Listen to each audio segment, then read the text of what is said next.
Welcome to this overview of Vision Invoicing by OnTech Solutions. This overview uses Visio diagrams. The diagrams are all available on the wiki site and you can download them, and this YouTube video is available on our YouTube channel. If you want any further details, either contact a member of the support team or simply have a look at the wiki where further explanations of how this works. It's a general overview, so it's very much how the flow works and how certain invoicing periods work. This is an overview of the flow of information into Vision Invoicing. As you can see, there are two applications on the outside that send information in to the invoicing. We have Vision Warehousing in the orange colour on the top left. We have Vision Distribution at the bottom left, and Vision Invoicing on the right hand side. And in Vision Invoicing, you can see I've laid it out so that all the different types of invoices that can be raised are shown here. So we have stock inwards invoices, stock storage invoices, stock charge invoices, stock outwards, transport, and job. Job's the only one that's fairly unique. It's only based in Vision Invoicing. It allows you to go and enter information into the invoicing system where an invoice can be raised directly against a customer within the invoice system. So it doesn't look at all at any other system.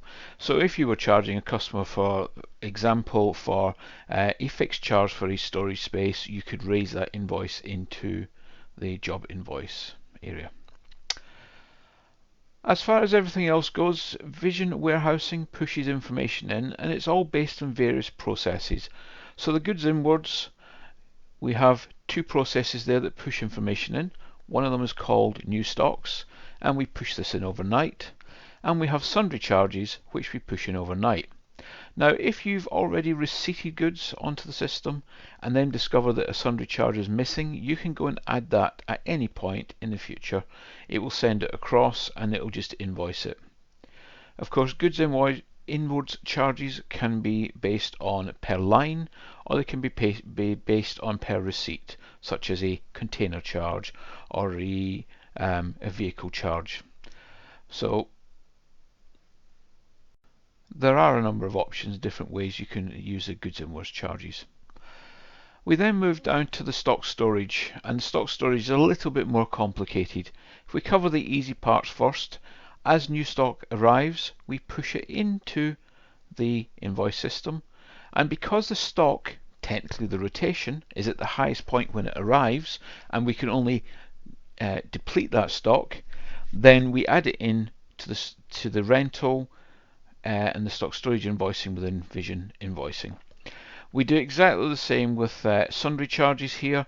However, sundry charges for stock storage are for various other charges that can be raised.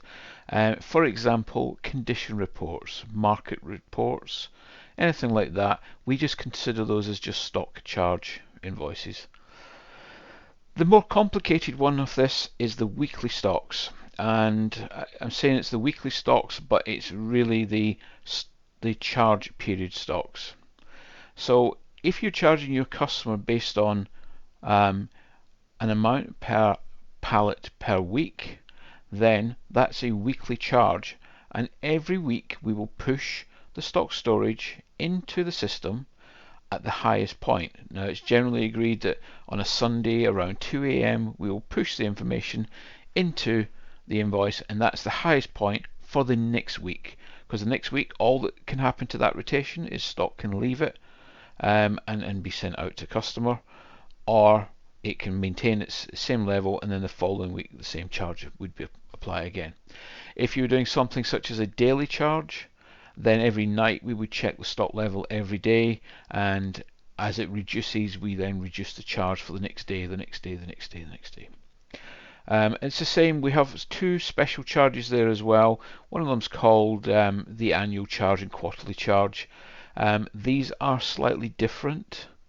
So although these are pushed across, they're pushed as the annual charging period, but those also allow the ability to run pro rata invoices each month to catch up, because our annual and quarterly charge period customers are generally annually or quarterly charged in advance. These are generally small customers who have a stock holding in the warehouse. They're charged in advance, and therefore the pro rata is to catch up with what hasn't been invoiced yet to get them to the next advance period. So on the 1st of January, for example, if it's an annual customer and our new year starts on the 1st of January, all the information is pulled in for all the stocks the customer holds on the 1st of January, and then every month we look to see if there's anything new, and we can then charge 12 months, 11 months, 10 months, 9 months, 8 months as the period goes on. The goods outwards charges, the other one on Vision Warehousing, there is only sundry charges that are pushed across nightly to the stock outwards invoices. There are two other things in two other areas where we pull information. Now this one, everything else is pushed into the invoicing system. For goods outwards charges, we pull the information from the warehouse system. So if you set a customer up within Vision Invoicing to be invoiced for goods outwards charges, stock outwards charges, then you tell the system what type of charges you want to apply to the customer, and we will then go and grab the information, and the information will be usually from two places: order information or picking information, because for stock outwards invoices we can charge for pallets ordered, pallets picked, cases orders, cases picked, bottles ordered or single items ordered, single items picked. Now there's a differentiation between ordered and picked there. So anything that's ordered is put onto the order. Anything that's picked is what was actually picked by the picker. Other charges in there such as orders, number of orders, order lines, types of orders for paperwork, documentation charges. So where you're performing certain types of orders, such as export orders, you might want to charge for the paperwork. And the final item that we send across is actually from the Vision distribution system, and we send across distribution charges. Again, these are just pushed every night, and we have delivery and sundry charges that come from the transport system. The next item I want to cover within the invoicing is the difference between a charge period and an invoice period.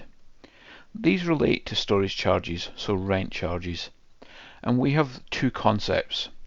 We have a charge period, and this is based in Vision Warehousing, and it's generally the period you're charging for the storage. So if you're asking the customer to pay X amount per pallet per week, then the week is a charge period. If you're asking them to pay X amount per case per year, then the year is a charge period. So the charge period is based on how often you make that charge, and it could be that you're charging per pallet per day. That's the charge period. Day would be the charge period. Depending on those charge periods, we will automatically push the information across to the invoice system based on those charge periods. So if you're charging somebody every day, then every single night we will take the stock at the highest point that night, in the middle of the night, 2 AM usually, and we'll push it into the invoice system because that's the highest point. The stock then goes out during the day, and then the next night we get the next highest period, and that's the next day's charge. We do exactly the same for weekly. At 2 AM on a Sunday morning, we check the stock. The stock obviously is every rotation. We get the highest point of that rotation for that week, and then all that can happen during that week is the stock can then leave, and then the following week we then got what is the stock at this point. That's the highest point for the following week's charge. So that's the charge period. The invoice period is different. This is all based on something in Vision Invoicing, and it may be that you're charging a customer per pallet per day, but you're invoicing them every week. Well, you're raising the invoice, and that invoice period is weekly because you're sending that invoice to them every week. If you were raising an invoice to them every month, then that's fine. It's the same idea. You could be charging per day, you could be charging per week, but the invoice period would be monthly. However, we find that most customers say we invoice monthly, but technically they don't. They want monthly accounts, but it's very difficult when you charge period as weeks, because no 2 weeks hit the same days. So what we tend to find is that most customers raise their invoice on the basis of a 4-4-5. So every 4 weeks, 4 weeks, 5 weeks. Some customers do 4-4-3-2. We call this invoice period as a period, and you can set the dates when you want that to run. So those dates are the dates that we then look at in order to run the invoicing. Quarterly and annual charge periods are different because obviously those are in advance invoices, so they are run annually in advance, and then throughout the year or throughout the quarter we catch up, and then we renew it for the following year. So they're slightly different.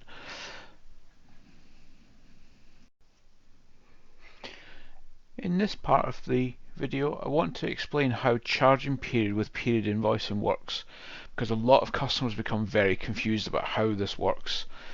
When I refer to stock, I actually mean stock on a rotation. So the rotation will start at X value. That is always the highest value it can start at, and then the stock is depleted from there as stock leaves the warehouse. You can never increase a rotation. It comes in at that value and then depletes to 0. So when I say stock, when we look at the opening stock, it's the rotation stock and the highest value of that rotation stock at that period. So on the screen what you can see here is a calendar, a simple calendar that I put together. It's not real months, but the idea is the concept will still be the same no matter how the months go and what day you start a month on. And you can see here I've got that on a weekly basis. On the Sunday we take the stock values, which are the highest level, and that's the opening point for the week. So on the Sunday 2 AM we take the stock for the week.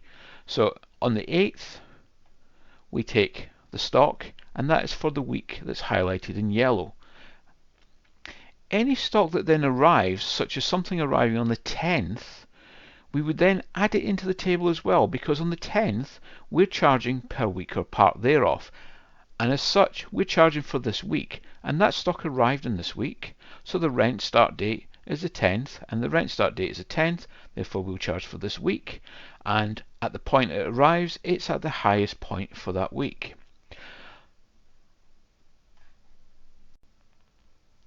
So during the course of a month, every Sunday at 2 AM we import stock. So on the 1st we import for the first week, on the 8th for the next week, on the 15th for the next week, the 22nd for the next week.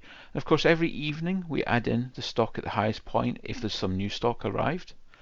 And we then get to the end of the month and we want to run the invoicing on the 30th of the month, near the end of the month.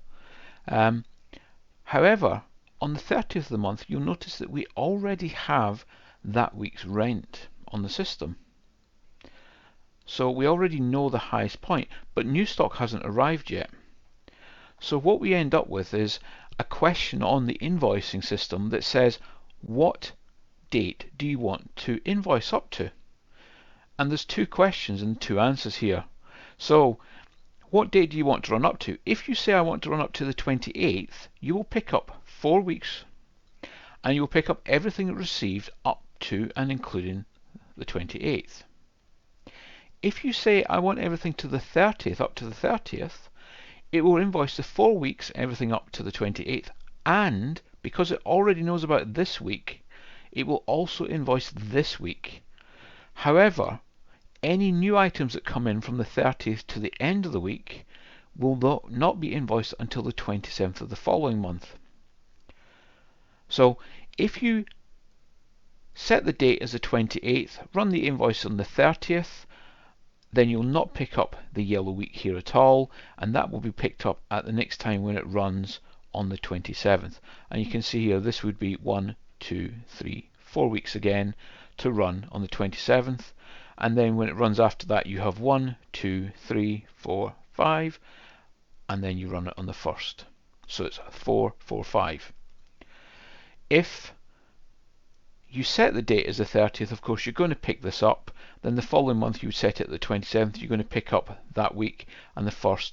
You still get the same 445 effect, except on this one you're getting 544. So you've got to be careful with this up to date that you enter on the system, because you can only really run the invoices on a Monday or a Tuesday, and you've got to be careful because obviously that week's current highest point is already within the system. So hopefully this has been of some help, and it's a brief introduction to how this works and how the workflow between the systems work. Thanks for listening.